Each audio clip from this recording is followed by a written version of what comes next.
Hi guys, this is the hard reset. Welcome to the in front of me Samsung Galaxy S23 Plus, and I'll show you how to turn on always on display option on this device.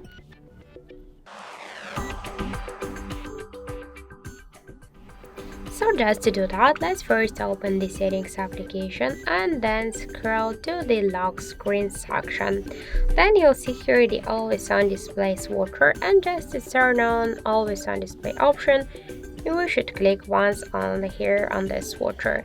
Tap here to show always, and you can switch the show time from always to as a shadow, so we can set the start and time, show only for new notifications, and just tap to show it. So let's just use show it always option, and we can see that we just successfully activated our always on display option. So that's it. Thank you for watching, and if you find this video helpful, don't forget to leave a like, comment, and to subscribe our channel.